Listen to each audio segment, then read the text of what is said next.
자, 여러분 이 시간에는 이제 그 부동산의 특성에 대해서 공부하실 텐데 여러분들 교재는 41페이지 보시면 돼요. 자, 이 부동산의 특성은 크게 토지 특성과 건물 특성 구분되되 건물 특성은 부동산학에서는 거의 의미가 없어요. 참고만 하시면 되고 토지 특성이 중심이 되는데 이 토지 특성은 아주 그 부동산학에서는 그 학문의 기초가 되기 때문에 아주 출제 빈도가 높아요. 거의 매년 한 문제 이상 꼭 출제되는데 먼저 이제 그 부동산의 특성의 체계를 잠깐 살펴봐요. 자, 그 특성 체계를 보면 41페이지 보시면 토지 특성에서 이분법 표 안에 보니까 이분법 그랬죠. 자, 건물 특성 의미가 없다 그랬고 토지 특성이 가장 핵심이 되는데 크게 이분법적인 분류는 어떻게 구분되냐면 자연적 특성과 인문적 특성 이렇게 구분돼요. 자연적 특성과 인문적 특성. 그 틀을 잡아보면 자, 자연적 특성은 토지가 자연이기 때문에 본래적으로 갖는 특성. 따라서 선천적이고 원천적이고 본질적이고 불변적인 특성 이것이 자연적 특성. 반대로 인문적 특성은 이것은 토지와 인간과의 상호작용 속에서 나타나는 특성. 따라서 자연적 특성이 선천적인 데 반해서 인문적 특성은 후천적이고 자연적 특성이 불변적인 데 반해서 인문적 특성은 가변적인 특성이 된다. 이렇게 보시면 돼요. 그래서 크게 자연적 특성과 인문적 특성 구분되는데 이것이 이제 토지 특성의 가장 핵심적인 분류거든요. 그럼 그랬을 때 자연적 특성은 또 어떻게 구분되냐면 첫 번째는 부동성.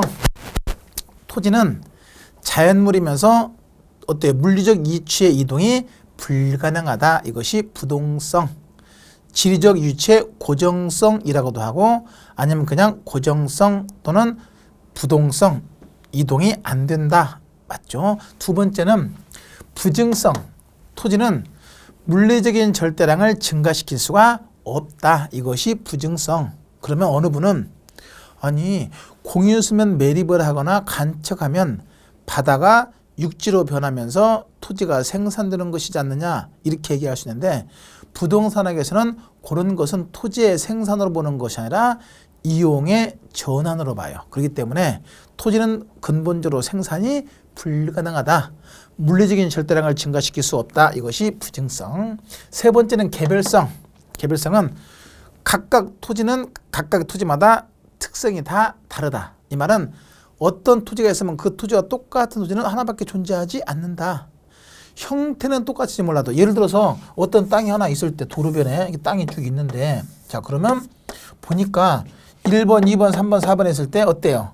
크기가 똑같다고 한다면 이거나 어때요? 똑같은 것 같은데 형태는 똑같을지 몰라도 어때요? 물리적 위치가 다르거든요. 그래서 각각의 토지마다 특성이 다 다르다. 이것이 개별성, 다른 말로 비동질성 그래요. 그리고 네 번째는 영속성. 토지는 소모되거나 마모되지 않는다. 계속해서 세상 끝까지 계속해서 존재한다. 이것이 영속성. 소모되지 않는다 해서 비소모성 이렇게도 얘기하고 영속성 이렇게도 얘기하고 마지막으로 인접성은 토지는 옆에 있는 토지와 같이 어떻게 다닥다닥 붙어 있죠. 이것이 인접성. 이 토지와 이 토지 어때요? 각각 다 붙어 있잖아요. 이것이 인접성. 집안이 서로 어떻게 되어 있다?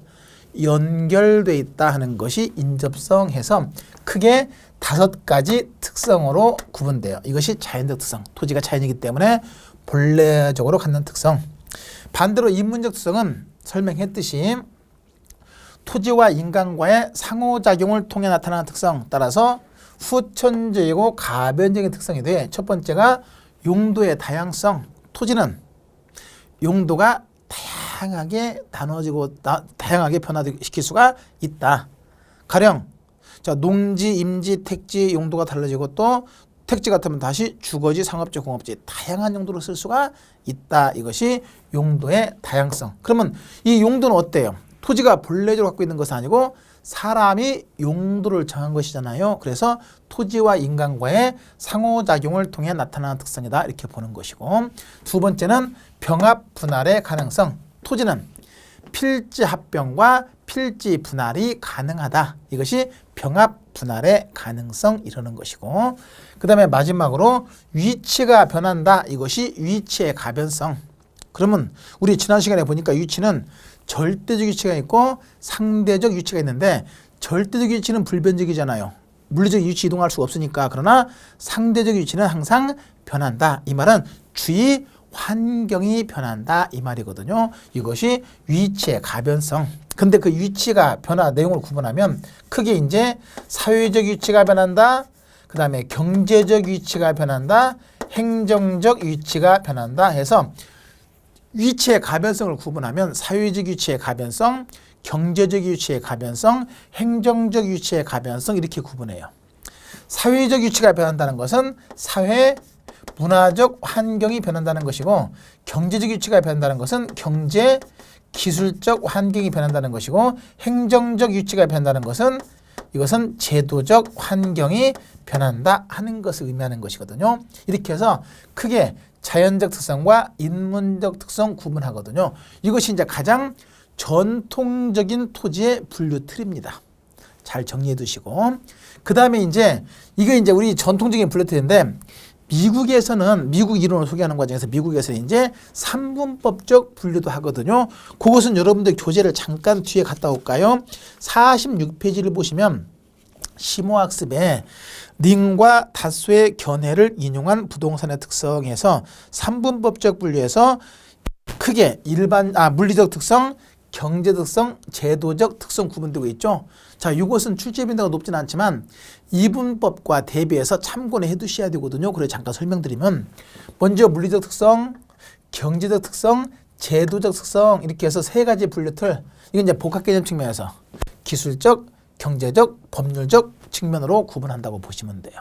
그러면 먼저 토지가 물리적으로 갖는 특성은 다시 일반적 물리적 특성이 있고 개별적 물리적 특성이 있는데, 일반적 물리적 특성은 모든 토지가 다 똑같이 일반적으로 갖고 있는 특성이고, 개별 토지만이 갖고 있는 특성이 바로 개별적 물리적 특성이거든요. 자, 그러면 먼저 일반적 특성은 물리적으로 갖는 특성 중에서 모든 토지가 다 갖고 있는 일반적인 물리적인 특성인데, 첫 번째가 불괴성. 물리적으로 파괴가 안 된다. 이것이 불괴성. 아까 저 자연적 특성에서 구분한다면 뭐나 똑같아요. 영속성 해도 되겠네. 같은 의미라고 보시면 돼. 번역의 차이거든요. 그리고 부증성은 생산이 불가능하다. 비증가성 또는 비생산성. 자연적 특성에 부증성이 있었죠. 그리고 부동성은 이동이 안 된다. 이질성은 자연적 특성에서는 개별성이죠. 각각 특성이 다 이질적이다, 다르다 하는 것이 이질성, 다른 말로 개별성 해서 일반적 특성은 자연적 특성과 분류틀이 크게 다르지 않거든요. 참고해서 보시면 되고, 개별적 특성은 개별 토지만이 갖고 있는 특성들, 물리적 특성들. 첫 번째는 그 토지의 크기나 모양, 아니면 토양, 지형, 아니면 뭐 개량물, 접근성 이런 것이 이제 개별 토지만이 갖고 있는 특성들이라고 보시면 되는 것이고, 그 다음에 이제 경제적 성은 분할 가능성. 여기서 분할 가능성은 합병 분할이 가능하다 이게 아니고, 자, 의미를 잠깐 보면, 지난 시간에 보니까 토지의 소유권의 구분을 보면 공간으로 본다면 지표권, 지하권, 공중권, 내용으로 본다면 사용권, 점유권, 처분권 이렇게 해서 그 소유권은 다양한 여러 개의 권리의 묶음으로 구성되어 있거든요. 그러면서 이 소유권을 갖다가 필요에 따라서 경제적 가치가 되는 여러 개의 권리로 얼마든지 분할해서 지표권, 지하권, 공중권 여러 개의 권리로 분할해서 사용할 수가 있다. 이것이 바로 분할 가능성 그 말이고, 두 번째 변용성은 다른 말로 뭡니까? 용도를 변화시킬 수 있다. 용도가 다양하다는 것이고, 위치성, 위치 가치를 존재하는 것이죠. 그리고 내구성, 이 내구성은 불규성과 좀 다른데, 불규성은 물리적으로 파괴가 안 된다. 그래서 물리적 특성으로 구분된 것이고, 내구성은 장기간 사용 수익이 가능하다. 장기간 사용 수익이 가능하다는 의미에서 경제적 특성으로 분류되는 것이거든요. 그리고 마지막으로 이제 제도적 특성은 법이나 규제, 기타 협회와 조직, 관습 이런 것이 이제 제도적 특성 분류되는데 이렇게 해서 이제 2분법적 분류가 있고 3분법적 분류 있는데 3분법적 분류의 경우는 이렇게 분류된다는 것 정도의 의미만 인식하고 넘어가시면 돼요. 다 암기하지 마시고. 그렇게 해서 그 분류 체계가 2분법적 분류가 있고 3분법적 분류가 있다는 것만 간단하게 확인하시고 근데 실제 우리나라의 경우에 전통적인 분류에서는 이 2분법적 분류가 굉장히 중요하거든요. 이렇게 해서 이제 분류 틀이 다양하게 구분되는데 근데 이 토지 특성이 출제가 아주 잘 되고 부동산학에서 아주 중요한 의미를 갖는데 그 이유를 잠깐 볼까요? 자, 여기 보니까 보통 이제 부동산학의 여러 가지 이론들을 가만히 보면 이제 부동산학에서 특히 부동산 경제에서 가장 기초인 것이 바로 수요 공급 이론이에요. 그죠? 수요 공급 이론. 자, 그런데 그러면 이 이론들이 일반 재화에 적용되기도 하지만 또 부동산에도 적용은 되거든요. 그럼 그럴 때 부동산은 일반 재화와 다른 여러 가지 자연적, 인문적 특성이 있더라 하다 보니까 일반 재화에 적용되는 수요 공급 이론이 부동산에 그대로 적용이 안 되는 경우도 많더라. 가령 공급 법칙을 보면 자, 가격이 상승하면 이제 다음에 그 경제론에서 설명드릴 텐데 가격이 상승하면 공급량은 증가하고 가격이 하락하면 공급량은 감소한다. 이게 공급 법칙이에요. 근데 이걸 갖다가 토지에 적용해 보니까 토지는 물리적으로 생산이 불가능해요. 부증성이에요. 하다 보니까 가격이 상승해도 공급량은 그대로 가격이 하락해도 공급량은 그대로 하다 보니까 이 순수 경제 이론인 공급 이론이 부동산에 그대로 적용이 안 되더라 하다 보니까 이 순수 경제를 갖다가 이걸 갖다가 약간 부동산에 적용되는 과정에서 이것을 수정하고 변형해서 이런 여러 가지 경제 이론의 그 고유 이론 말고 부동산에 적용되는 과정에서 부동산 특유의 이론으로 다시 변형되는 거예요. 그래서 독자적인 부동산학 이론의 출발점이 되는 것이 바로 부동산의 특성이에요. 그럼 어떻게 적용되는가 봤더니 자, 토지는 물리적으로 생산이 안 되기 때문에 공급법칙이 적용이 안 되더라 하다 보니까 이걸 갖다가 이제 어떻게 변형하냐면 그래요. 물리적으로는 토지 생산이 안 되지만 여러 가지 의미의 경제적 공급이 가능하다. 가령 농지나 임지가 택지가 부족하다. 그러면 농지나 임지를 택지로 개발해서 공급을 늘릴 수가 있다. 즉 용도를 변화해서 공급을 늘릴 수 있는 것이고 그렇잖아요. 그렇게 해서 얼마든지 변형해서 또 건물의 경우는 토지 범위 내에서 얼마든지 공급량을 조절할 수가 있더라. 그러다 보니까 물리적으로는 공급 법칙을 적용할 수 없지만 여러 가지 경제적 의미의 공급은 얼마든지 가능할 수가 있더라. 따라서 토지의 공급은 물리적 공급이 아닌 경제적 공급이다. 이런 식으로 순수 경제이론, 순수 주변과학이론 변형하고 수정해서 주변과학의 고유 이론이 아닌 부동산학 특유의 독자적인 이론으로 만들어지거든요. 해서 그 부동산학 특유의 독자적 이론으로 만들어지는 출발점이 되는 것이 바로 이 부동산의 특성이에요. 이런 특성들이 없으면 당연히 주변과학 여러 가지 경제이론이나 이런 것들이 부동산에 그대로 적용돼 버리거든요. 그러면 굳이 특유한 부동산학 이론을 만들 필요가 없기 때문에 부동산이 출발할 수가 없는 것이거든요. 근데 이런 특성 때문에 주변과학 여러 가지 이론들이 부동산에 그대로 적용이 안 되고 이것이 수정 변형되면서 그러면서 독자적인 부동산학 이론의 출발점이 되는 것이 바로 부동산의 특성이더라. 그래서 이것이 이제 출제 빈도가 가장 높은 거예요. 그랬을 때 그러면 여러 가지 특성 중에서 부동성 때문에 어떻게 수정되고 변형되는가 또 부증성 때문에 어떻게 여러 가지 주변 과학 이론들이 수정되고 변형되는가 개별성 때문에 어떻게 변형되는가 해서 각각의 특성들로 인한 파생 원리들 이것이 이제 여러분들 교재를 보시면 그 41페이지 하단을 보시면 토지의 자연특성 밑에 보니까 부동성 해놓고 넘어가서 부동성으로부터 파생되는 특징에서 기역, 니은, 디귿, 니을 해서 시호까지 설명되잖아요. 해서 이런 여러 가지 각각의 특성들로 인한 파생 원리, 이것이 가장 핵심적인 출제 포인트입니다. 이건 거의 매년 나온다고 보시면 되고 경우에 따라 하나 내지는 두 개 이상도 나올 수 있을 정도로 아주 중요하거든요. 왜냐하면 그 특유한 독자적인 부동산 이론의 출발점이 되는 것이기 때문에 그래서 각각의 부동성으로부터 여러 가지 파생되는 특징들, 부증성으로 아니면 영속성으로부터 파생되는 특징에서 각각의 특성들로 인해 파생되는 특성들, 이것이 출제 포인트가 되기 때문에 하나하나 다 체크해서 정리해 두셔야 돼요. 그리고 이 자체에서 출제되는 것도 중요하지만 앞으로 여러 가지 부동산 이론의 출발점이 되기 때문에 원리를 정확하게 이해하는 것이 중요해요. 하나하나 다 이해하고 정리가 되셔야 되거든요. 자, 그렇게 파악되면 되는데, 자, 그러면 나머지 3분법적 분류에서는 분류 틀만 이해하시면 되고 세부적인 파생 원리는 2분법적 분류에서 자연적 특성 그리고 인문적 특성의 분류 틀에서 부동성 때문에 파생되는 특성, 부증성 때문에 파생되는 특성에서 그 각각의 특성들로 인해 파생하는 특성들, 이걸 잘 정리해서 확인해 두셔야 돼요. 자, 그러면 지금부터 이제 그 내용을 정리 한번 해보셔. 여러분 42페이지 상단에 보시면 부동성으로부터 파생되는 특징 했는데, 자, 그러면 부동성은 뭐냐면 토지는 이동이 불가능하다. 그죠? 부동, 이동이 안 된다 하는 것이 부동성. 개념 자체는 어렵지 않잖아요. 이제 파생 원리가 중요한데, 자, 그러면 그 부동성 때문에 나타나는 여러 가지 파생 특성들 하나하나 체크해 보시면 첫 번째 42페이지 제일 위에 상단의 기억부터 보십니다. 부동산은 동산과는 달리 움직일 수 없다는 점에서 부동산과 동산을 구별짓는 근거가 된다.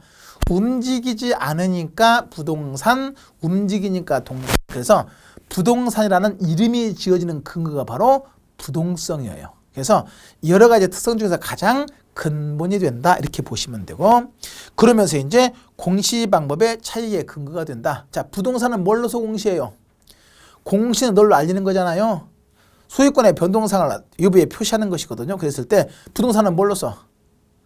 등기로서, 동산은 점유로서 내 거다 하는 걸 표시하는 것이거든요. 그러면 동산은 왜 점유가 가능하냐? 들고 다닐 수 있으니까. 옷 제가 입었잖아요. 그럼 이건 제 거라는 거 그냥 입는 것 자체로서 표시하는 것이거든요. 점유로서. 근데 부동산은 들고 다닐 수가 없으니까 기록장치인 등기로서 소유권을 표시할 수밖에 없다. 왜? 들고 다닐 수 없다는 것은 어떤 특성 때문에? 부동성 때문에 해서 부동성 때문에 점유가 아닌 등기로서 공시가 된다. 그렇게 딱 잡아두시면 되고, 두 번째, 부동산 활동은 부동산이 있는 현장에서 이루어진다는 점에서 임장 활동이 된다. 자, 부동산 활동은 부동산을 대상으로 하는 인간의 행위거든요. 그러면 부동산을 활동하려면 부동산을 봐야 되는데 그럼 봐야 되는 과정에서 야, 너 이리 와봐. 이게 돼야 안 돼요? 안 돼. 왜? 이동이 안 되니까. 그러다 보니까 사람이 직접 현장에 가서 활동해야 돼요. 왜? 너 이리 와봐. 이것이 안 되니까. 즉 이동이 안 되기 때문에 이동이 가능한 사람이 현장에 가서 활동한다. 이것이 바로 임장활동. 세 번째는 부동산 시장을 불안전 시장 및 추상적 시장이 되게 한다. 그러면서 유통기구로서 중개사 제도 등의 필요의 근거가 된다. 근데 학자들에 따라서는 지리적 공간에 한정되는 구체적 시장으로 분류하기도 한다. 아주 중요한 개념인데 잠깐 이제 봐요. 시장의 종류가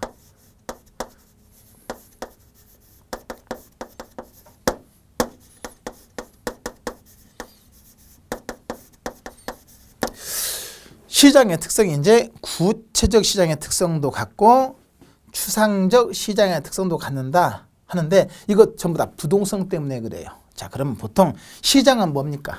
시장은 사고 파는 곳이잖아요. 사고 파는 곳. 그렇죠? 근데 이제 그 시장이 부동산 시장은 동대문 시장, 남대문 시장 이런 식으로 표현되는 것이 아니라 이렇게 구체적 시장의 성격과 추상적 시장의 성격을 같이 갖는데, 자, 먼저 추상적 시장의 의미를 한번 봐요. 자, 추상적 시장은 실제 물리적으로 존재하는 시장이 아닌, 동대문 시장, 남대문 시장 이런 것처럼 물리적으로 존재하는 시장이 아닌 관념적인 시장으로서 추상적 시장이 되는 거예요. 자, 동대문 시장, 남대문 시장 같은 것은 실제 물리적으로 다 존재해요. 다 가보신 분도 많이 있고 안 가봐서 어디 있는 줄 알아요. 그죠? 근데 부동산 시장 들어는 봤는데 가보신 분, 안 가봤으면 어디 있는지 아시는 분 없잖아요. 그죠? 이것이 바로 추상적 시장. 어떤 물리적 존재가 아닌 관념적인 시장이더라. 자, 요즘에 주택시장, 부동산 시장이 얼어붙었다. 그런 말 많이 하잖아요. 그러면 그 동네는 굉장히 추운가? 그것이 아니잖아요. 그죠? 이것은 관념적 시장으로서 부동산 시장이 아주 침체됐다는 얘기거든요. 그럼 실제 이건 물리적 공간이 있는 것이 아닌 관념적인 시장으로서 추상적 시장이 되는 거예요. 그럼 왜 추상적 시장이 되냐? 동대문 시장에 가보면 물건들이 다 진열이 돼 있어요. 그러면서 그 상인이 거기에 기다리고 있으면 고객이 와서 거래가 이루어져요. 그래서 상품의 이동이 가능하기 때문에 진열이 가능하면서 실제 물리적 공간이 형성되지만 부동산은 이동이 안 된다는 부동성 때문에 진열해놓고 팔 수 있는 그런 물리적 공간이 형성이 안 돼요. 그러다 보니까 권리가 그래든 관념적 시장으로서 추상적 시장이 된다. 그래서 추상적 시장이 되는 것은 바로 진열해놓고 팔 수 있는 시장이 아닌 권리가 그래든 관념적인 시장이 되는데 그것은 진열이 안 되는 것은 바로 부동성 때문이다. 이렇게 이해하시면 돼요. 그 다음에 이제 학자들에 따라서는 구체적 시장으로 분류되기도 한다 그랬는데 자, 이 의미는 뭐냐면 원래 시장을 정의할 때 이렇게 정의해요. 부동산 시장을 정의할 때 보통 어떻게도 정의하냐면 뒤에 나중에 경제론 배울 때 나올 테지만 부동산 시장을 양과 질, 위치 등 여러 가지 측면에서 유사한 부동산에 대해서 가격이 균등해지는 경향이 있는 지리적 구역 이렇게 정의되거든요. 이렇게 정의되면 이것은 구체적 시장이 되는 거예요. 다시 양과 질, 위치 등 여러 가지 측면에서 유사한 부동산에 대해서 가격이 균등해지는 경향이 있는 지리적 구역 그러거든요. 가령 수원의 영통에 가보면 같은 평형, 같은 유형의 아파트면 끼리끼리 가격이 비슷해지는 경향이 있죠. 그러면 영통일 때 부동산 시장 그러는 거예요. 강남에 가보면 강남의 지역에서는 같은 지역, 같은 평형의 아파트이면 끼리끼리 가격이 32평짜리면 가격이 끼리끼리 비슷해지는 경향이 있죠. 그러면 강남 일대가 또 하나의 부동산 시장이 되는 거예요. 그래서 어느 특정한 지리적 공간을 수반하는 시장으로 형성되거든요. 영통 일대 부동산 시장, 강남 일대 부동산 시장, 아니면 뭐 일산 일대 부동산 시장 이렇게 구분되는 거예요. 근데 그러면 똑같은 32평짜리 일대, 영통에 있는 32평짜리 아파트하고 강남에 있는 32평짜리 아파트가 어때요? 같은 평이라고 하더라도 가격은 서로 같아요? 달라요? 다르죠? 그럼 서로 동일한 시장 아니면 서로 다른 시장? 서로 다른 시장이 되어버려요. 그래서 강남 일대 부동산 시장 아니면 영통 일대 부동산 시장 아니면 일산 일대 부동산 시장에서 어느 특정한 지리적 공간을 수반하는 시장으로 형성되어 버리는 거예요. 그러니까 똑같은 평형 아파트라고 하더라도 강남에 있는 거하고 영통에 있는 것은 가격이 다른 거예요. 만약에 이동이 가능하면 다를 일이 전혀 없잖아요. 바꿔치기 하면 되니까. 근데 이동이 안 되다 보니까 이렇게 어느 특정한 지리적 공간을 수반하는 영통 일대 부동산 시장, 강남 일대 부동산 시장에서 어느 특정한 지리적 공간을 수반하는 구체적 시장으로 형성된다. 아까 구체적 시장의 의미가 양과 질, 위치 등 여러 가지 측면에서 유사한 부동산에 대해서 가격이 균등해지는 경향이 있는 지리적 구역, 강남 일대 부동산 시장, 영통 일대 부동산 시장 이 지역 내에서 가격이 끼리끼리 비슷해지는 경향이 있잖아요. 그러면서 이렇게 해서 어느 특정한 지리적 공간을 수반하는 구체적 시장으로 표현되는 것은 지역 간의 이동이 안 되기 때문에 즉 부동성 때문이다 해서 부동성 때문에 부동산 시장이 어느 특정한 지리적 공간을 수반하는 구체적 시장으로 표현되기도 하고 아니면 진열해놓고 팔 수 없는 관념적인 시장으로서 추상적 시장으로 표현되기도 하고 해서 구체적 시장의 성격과 추상적 시장의 성격을 동시에 갖는데 이건 토지의 어떤 특수 때문이다? 부동성 때문이다. 이렇게 딱 이해하시고 넘어가시면 돼요. 자, 이렇게 확인하시면 되고 상당히 설명이 길었죠. 그만큼 중요해서. 그 다음에 네 번째 니을에 보시면 부동산 활동 및 현상이 국지화시킨다. 지역마다 각각 다르게 여러 가지 활동과 현상이 나타난다. 이렇게 해서 이제 화살표하고 지역 분석이 필요하다. 이렇게 써놓으시면 돼. 자, 보세요. 이 동네 여러 가지 현상하고 이동의 현상이 각각 같아야 달라요. 다른 가격 현상이 별로 다르잖아요. 달라. 만약에 이동만 가능하면 당연히 똑같은 현상으로 나타날 수 있지만 이동이 안 되는 부동산 때문에 이동 내 여러 가지 현상과 이동 내 현상 다 다른 것이거든요. 그러다 보니까 각각의 지역적 특성을 분석할 필요가 있거든요. 그래서 현상이나 활동이 지역마다 다 다르기 때문에 그래서 여러 가지 평가나 활동할 때 지역 분석이 필요하다 하는 것이거든요. 이동이 안 되니까 바로 지역적 특성 영향을 받아서 지역 분석이 필요한 것이거든요. 그렇게 구분하시면 되고, 그 다음에 정보 활동으로 만든다. 정보 활동. 자, 여기서 이제 잠깐 보시면 일반 재화는 항상 들고 다닐 수 있으니까 그냥 그대로 보여주면 되는 거예요. 그죠? 근데 부동산은 이동이 안 되는 부동산 때문에 그 지역 정보를 정확하게 파악하는 것이 중요하다. 그래서 지역적 정보가 필요하면서 정보 활동이 중시된다. 이렇게 보시면 되고, 이어서 이용 방식이나 입지 선정에 영향을 미친다. 자, 입지 선정은 가령 이 땅에다가 아파트를 지었어요. 분양하려고. 그 아파트를 입지시킨 거예요. 근데 이 동네 분양이 안 되네. 그러면 이제 그 니아카 끌듯이 끌고 다른 데 가서 팔으면 되나요? 그거 안 되잖아. 왜? 이동이 안 되는 부동산 때문에. 그러다 보니까 그 입지 선정이 그만큼 중요하다.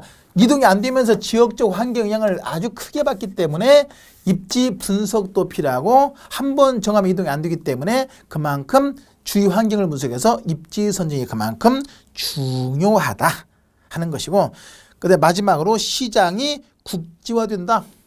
그 말은 바꿔 얘기하면 지역시장이 된다. 그죠? 서울 지역 시장, 아까 설명했듯이 영통 지역의 부동산 시장, 강남 지역의 부동산 시장에서 시장이 지역적으로 어떻게 된다? 분화된다. 이거 전부 다 부동성 때문이다. 그러면 이제 쭉 설명을 했는데, 중요한 거 설명했는데, 여기 가만히 보면 이제 지역이라는 말 나와. 지역적 현상, 지역 분석, 국지화, 그죠? 지역 분석, 국지화, 또 지역 시장. 이런 지역이라는 말 하면 전부 다 부동성이에요.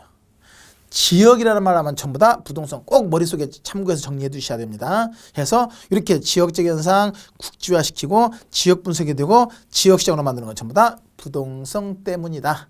꼭 체크해서 확인하시면 되고, 여러 가지 특성 중에서 가장 중심되는 특성이기 때문에 특히 부동성으로 인한 파생 원인은 출제가 아주 잘 되는 것들이거든요. 잘 참고해서 정리해 두시면 되고, 그 다음에 두 번째가 영속성. 영속성은 비소멸성 또는 비소모성, 소멸되거나 마모되지 않는다. 이것이 영속성. 그러면 그에 따른 파생 특성 보니까 첫 번째, 소유이익과 이용이익을 분리해서 타인으로 하여금 이용을 가능하게 한다. 이 말은 소유자 따로 이용자 따로. 수명이 짧은 것들은, 자, 이런 것은 내가 직접 소유하면 내가 입고 마는 것이잖아요. 굳이 구분할 필요가 없는데, 부동산은 수명이 길다 보니까 장기간 사용 수익이 가능하다 보니까 일정 기간은 내가 이용하다가 어느 일정 기간 또 다른 사람한테 임대 사용할 수 있게 하는 것은 바로 소유이익과 이용이익 분리가 가능하다는 얘기거든요.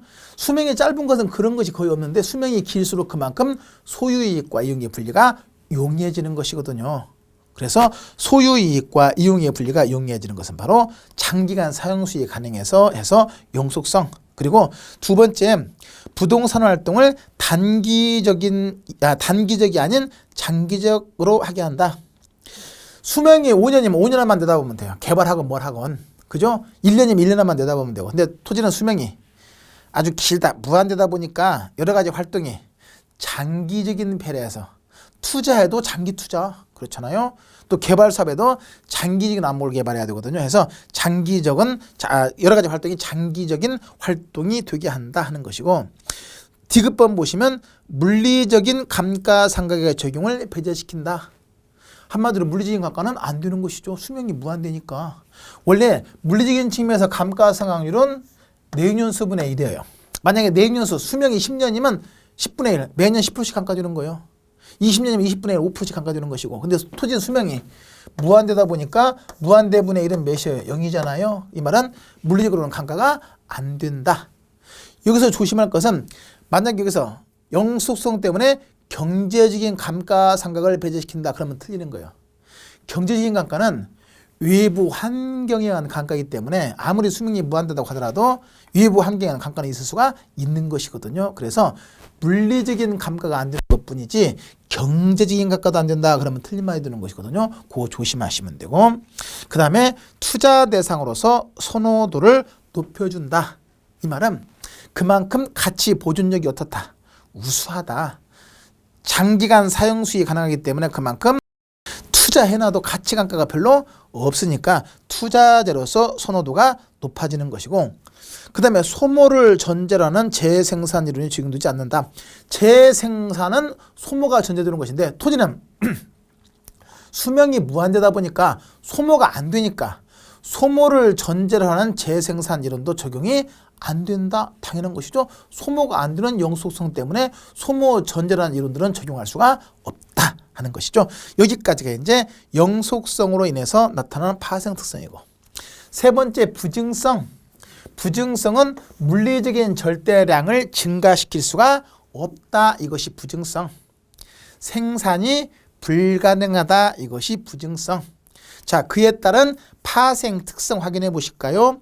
첫 번째는 생산비의 법칙이 적용되지 않기 때문에 원칙적으로 원가 방식을 통한 감정평가를 어렵게 한다. 자, 원가 방식은 이제 나중에 감정평가에서 배울 텐데, 원가 방식은 개념이 그 부동산의 가치를 평가할 때 그 부동산의 제 생산 원가에서 그동안 쓰면서 감가된 거 있으면 감가액을 뺀 나머지가 그 부동산의 가치다. 이런 논리거든요. 근데 토지는 생산이 안 되니까 생산비를 구할 수가 없고, 그래서 토지에는 원칙적으로 원가법의 적용을 어렵게 한다. 그렇지만 이제 그 토지에도 예외적으로 택지 같은 예외적으로 개발 택지의 경우는 원가법을 어느 정도 적용할 수는 있긴 하지만 원칙적으로 생산이 안 되기 때문에 원가 방식의 적용을 어렵게 한다. 그러면 이것은 부증성으로 봐야 맞고, 그 다음에 독점적으로 소유하려는 소유욕이 발생한다. 자, 보시면 그 생산이 무한대로 주어지면 꼭 내 땅 이런 개념이 없잖아요. 여러분들 마시는 공기, 내 공기 그래요? 내 공기니까 마시지 마 그래요? 아니잖아요. 무한대로 주어지니까. 근데 토지는 생산이 안 되고 한정되다 보니까 내 땅이라고 하는 독점 소유가 발생하고, 그렇죠? 그래서 독점적 소유 욕구를 발생시키는 것이고, 그 다음에 디귿번 보시면 토지 공개념. 토지의 절대량을 증가시킬 수 없기 때문에 토지 문제, 토지 생산이 안 되니까 토지 문제가 발생하니까 토지 문제 가장 대표적인 것이 뭐예요? 토지 부족 문제, 직거래 문제거든요. 그죠? 땅값이 비싸고 또 토지가 부족해지고 하다 보니까 토지 가격 상승의 원인되고, 그러다 보니까 이걸 규제하기 위해서 여러 가지 토지 공개념 또는 토지의 공법적 규제에 근거를 제공하는 것은 한정된 토지를 효율적으로 이용하기 위해서 규제가 필요한 것이거든요. 한정됐다는 건 토지 어떤 특성 때문에? 부증성 때문에. 그래서 토지의 공개념을 도입해 한다. 토지의 공개념 줄쳐놓고 거기다 밑에다가 공법적 규제, 토지의 공개념 또는 공법적 규제를 필요하게 하는 것은 바로 부증성, 생산이 안 되기 때문에 한정된 토지를 효율적으로 이용하기 위해서 규제가 필요하게 된다. 그 정도만 딱 인식하시면 되고, 그 다음에 니을번 토지 가격을 상승시키면서 토지 이용을 집약화시킨다. 자, 인구가 증가하고 산업화되면서 토지 수가 많아져요.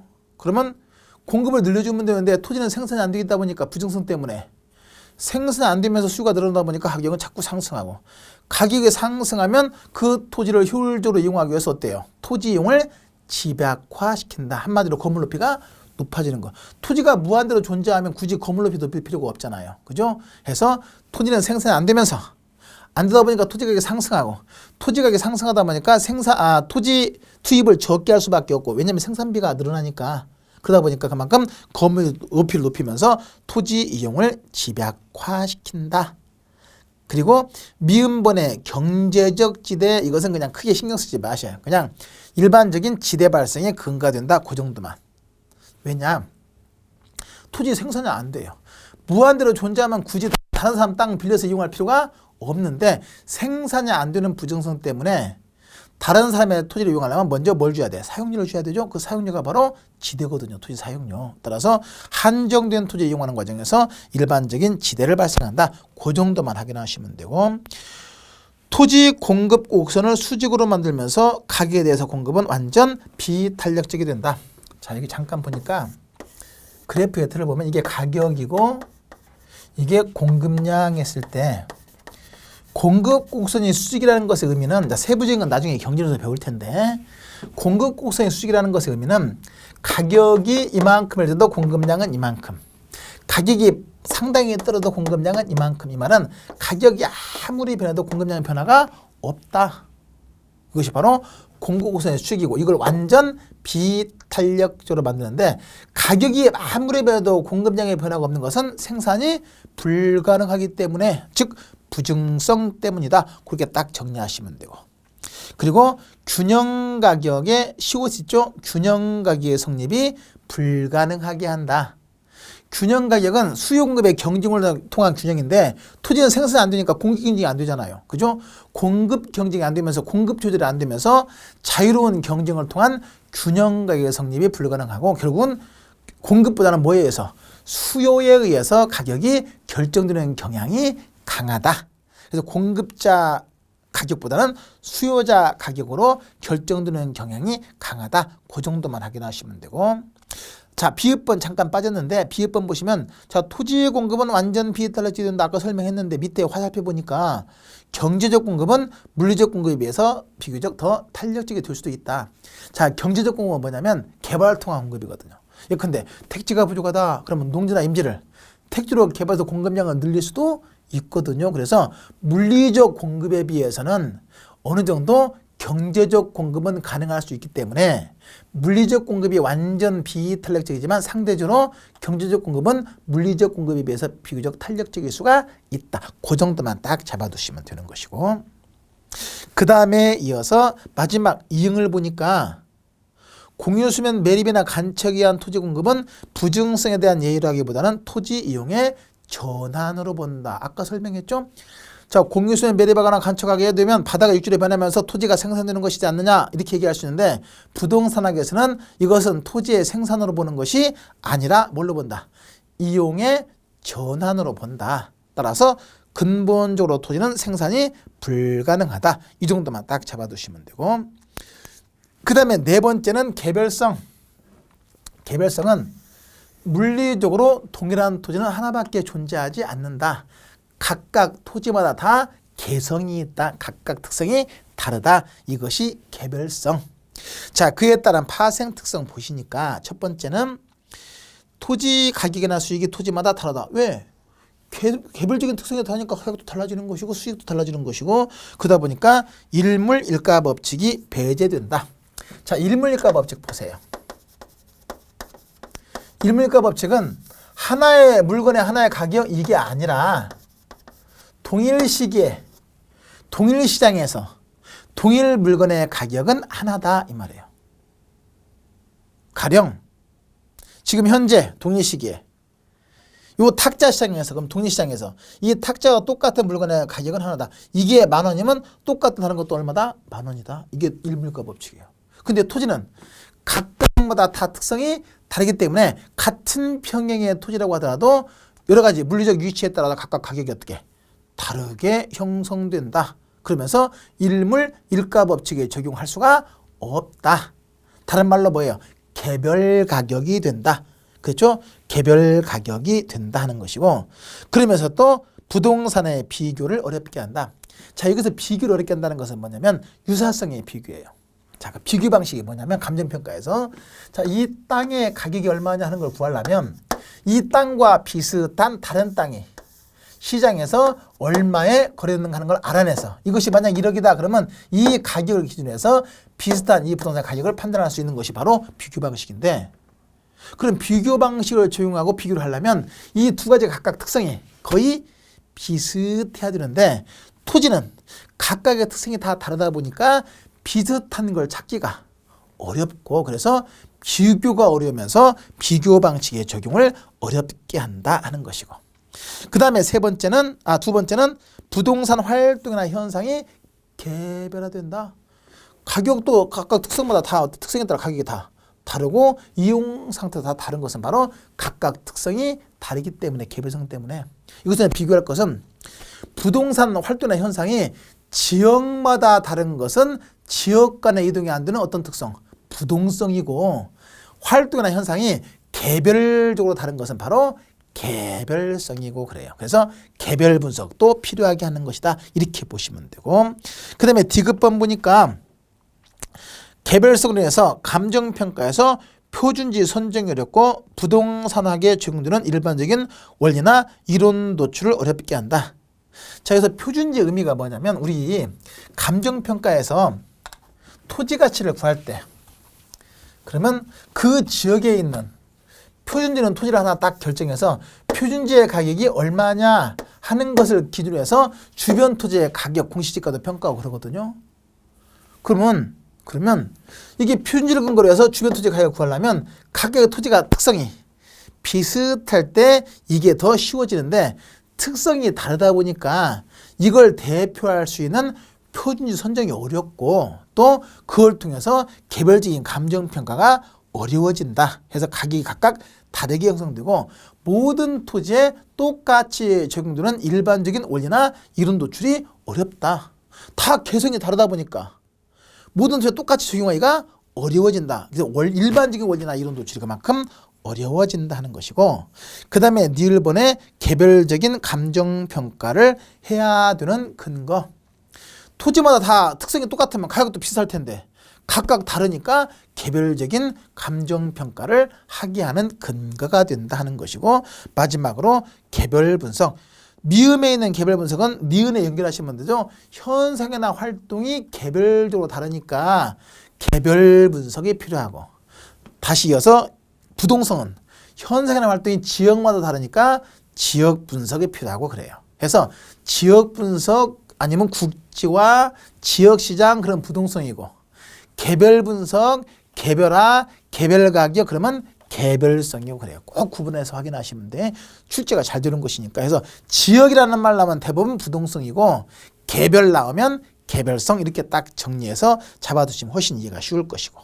자, 이렇게 해서 개별성의 파생 원리 확인하시고, 마지막 5번째 특성 인접성. 자, 인접성은 토지가 어떻게 되어 있다? 연결되어 있다. 이것이 인접성. 1번, 2번, 3번 다 토지가 따닥따닥 붙어 있죠. 이것이 인접성. 그에 따른 파생 특성 기억번 보시니까 인접 토지와 서로 연결되어 있어서 영향을 미치고 받기 때문에 지역 분석이 필요하된다. 자, 그럼 아까 지역 분석이 필요하다는 것은 바로 부동성도 있었어 갖고, 그죠? 그러니까 이 지역 분석이 필요한 것은 부동성도 되고 인접성도 되는 거 맞아요. 그래서 다른 말 없이 그냥 지역 분석에 근거되는 토지 특성 그러면 두 가지 찾으면 돼요. 부동성과 인접성인데 문제는 좀 세부적으로 들어가서 현상이나 활동이 지역마다 달라서 지역 분석이 필요하다 그러면 부동성이고, 인접지에 영향을 주고받기 때문에 지역 분석이 필요하다 그럴 때는 인접성이 되는 것이고, 이런저런 말이 없이 그냥 지역 분석에 근거가 되는 토지성 그러면 인접성도 되고 부동성도 되는 것이고, 그걸 잘 정리해 두시고, 이어서 인접지와 상호 밀접한 의존적 관계가 형성되어서 협동적 이용 논리에 근거된다. 자, 여기는 아주 이쁜 건물 지었는데 여기는 쓰레기장 만들어 버렸다. 그러면 당연히 이 토지에 있는 건물에 어때요? 악 영향을 미칠 수 있죠. 그러다 보니까 협동적 이용 논리에 근거되는 것이고, 용도면에서도 대체 가능성이 존재한다. 자, 1번, 2번, 3번 했을 때 각각의 물리적 특성, 위치는 다르지만 인접되어 있다 보니까 용도면에서는 얼마든지 같은 용도로 이용할 수가 있으면서 용도 상호 간에 서로 대체가 가능할 수가 있다. 얼마든지 용도면에서 대체 가능성이 존재할 수가 있다. 물리적인 위치는 다르지만 얼마든지 같은 용도로 활용할 수가 있다는 것을 의미하는 것이고, 경계 가지고 싸울 수 있다. 붙어 있다 보니까 서로 네 땅 내 땅 하면서 경계 가지고 얼마든지 싸울 수 있다. 떨어져 있으면 어때? 경계 갖고 싸울 일이 아니잖아요. 붙어 있다 보니까 경계 문제를 야기시킬 수 있는 것이고, 그 다음에 이어서 개발이익의 사회적 완수의 논리적 근거. 자, 보세요. 여기가 개발되면 당연히 이 주변에 어때요? 이 땅이 개발되면 주변의 가치도 같이 상승할 수 있죠. 왜? 인접되어 있다 보니까. 그래서 이 동네가 개발되면 바로 인접지에서 개발이익이 발생하기 때문에 개발이익의 사회적 환수의 논리적 근거를 제공하는 것은 바로 인접성, 이렇게 체크하시면 되고, 마지막으로 외부 경제 또는 외부 불경제 논리적 근거. 이것은 이제 부동성도 되고 인접성도 되는데, 자, 예를 들어서 외부 경제는 다른 말로 정의 외부 효과이고, 외부 불경제는 부의 외부 효과인데, 개념은 그래요. 제3자 행위가 다른 제3자에게 의도하지 않은 혜택이나 손해를 주면서 그에 대한 대가나 아니면 보상을 하지도 받지도 않는 것을 외부 효과라고 한다. 근데 이익을 주면 정의 외부 효과, 손해를 주면 부의 외부 효과. 그러는데 정의 외부 효과를 외부 경제, 부의 외부 효과를 외부 불경제 이렇게 표현해요. 자, 그러면 잠깐 이 땅이 있는데 여기에다가 화장터, 공동묘지, 쓰레기 처리장, 포탄 사격장. 그러면 이런 것들이 이 동네 사람한테 어때? 피해 줘, 이익 줘요? 피해 주죠? 이것이 외부 불경제.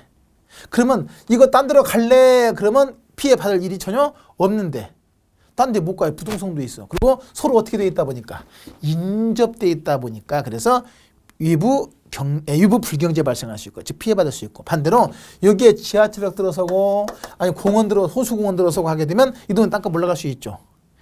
혜택 받았죠. 그러면 이것이 외부 경제, 이것을 정의 외부 효과. 그러면 이렇게 주요 환경으로부터 이익을 받기도 하고 손해를 받기도 하는 것은 어때? 서로 땅이 붙어 있기 때문이죠. 인접돼 있어서. 그래서 인접성 때문에 외부 경제 및 외부 불경제 논리적 근거가 된다. 근데 이 외부 경제나 외부 불경제 근거는 바로 인접성도 있지만 또 부동성도 가능해요.